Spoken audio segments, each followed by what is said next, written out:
நீங்க ஒரு சாஃப்ட்வேர் டெவலப்பரா இருக்கீங்களா? இல்ல டெக்னிக்கல் இன்டர்வியூஸ்க்கு ப்ரிப்பேர் பண்ணிட்டு இருக்கீங்களா? அப்போ நீங்க எழுதுற கோட் எவ்வளவு எஃபிஷியன்ட்டா இருக்குன்னு அளவிட தெரிஞ்சுக்கிறது ரொம்பவே முக்கியம். இன்னைக்கு நம்ம கம்ப்யூட்டர் சயின்ஸ்ல ரொம்ப முக்கியமான ஒரு டாபிக், அதாவது டைம் அண்ட் ஸ்பேஸ் காம்ப்ளெக்சிட்டி பத்தி ரொம்ப ஆழமா, முழுமையா புரிஞ்சுக்க போறோம். சரி, ஒரு நிமிஷம் இதை கற்பனை பண்ணி பாருங்க. உங்ககிட்ட ஒரு டேட்டாபேஸ் இருக்கு. அதுல கிட்டத்தட்ட 10 மில்லியன், அதாவது 1 கோடி ஸ்டூடெண்ட் ரெக்கார்ட்ஸ் இருக்கு. இப்போ உங்க வேலை என்னன்னா, அதுல இருந்து சரியா 50,000வது ஸ்டூடெண்டோட ரெக்கார்டை லைட்னிங் ஃபாஸ்டா எடுக்கணும். இதை எப்படி திறமையா பண்ணுவீங்க? இதுதான் கம்ப்யூட்டர் சயின்ஸ்ல நம்ம அடிக்கடி சந்திக்கிற ஒரு அடிப்படை சவால். இதுக்கு நம்மகிட்ட 2 வழிகள் இருக்கு. ஒன்னு ரொம்ப மெதுவான வழி. அதாவது முதல் ரெக்கார்ட்ல இருந்து ஆரம்பிச்சு 1, 2, 3ன்னு 50,000 வர்ற வரைக்கும் பிரதி ரெக்கார்டா தேடிட்டே போறது. இதுக்கு ரொம்ப நேரம் ஆகும் இல்லையா? இன்னொன்னு ஒரு புத்திசாலித்தனமான வழி.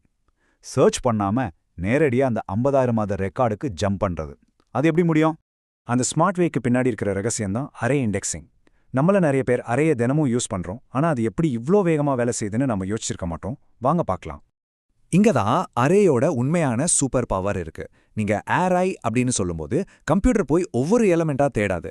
அதுக்கு பதிலா அது ஒரு சிம்பிளான மேத் ஃபார்முலாவை யூஸ் பண்ணும். இந்த ஃபார்முலாவை பாருங்க. Address is equal to base plus index cross size of data type. இதோட அர்த்தம் என்னன்னா, அரேயோட ஆரம்ப மெமரி அட்ரஸ், அதாவது பேஸ் கூட நீங்க கேட்குற இண்டெக்ஸையும் ஒவ்வொரு டேட்டா டைப்பும் எடுத்துக்கிற சைஸையும் பெருக்கி கூட்டுனா போதும். அந்த எலமெண்ட் இருக்கிற சரியான மெமரி லொகேஷன் நேரடியா கிடைச்சிடும். ஒரு உதாரணத்துக்கு, ஒரு இன்டீஜர் அரேயோட பேஸ் அட்ரஸ் 1000னு வச்சுக்கலாம். ஒரு இன்டீஜர் பொதுவா 4 பைட்ஸ் மெமரி எடுத்துக்கும். இப்போ நமக்கு R(2) தேவைப்படுதுன்னு வச்சுக்கோங்க. கம்ப்யூட்டர் என்ன பண்ணும்? சிம்பிளா 1000 + 2 × 4, அதாவது 1008. அவ்வளோதான்.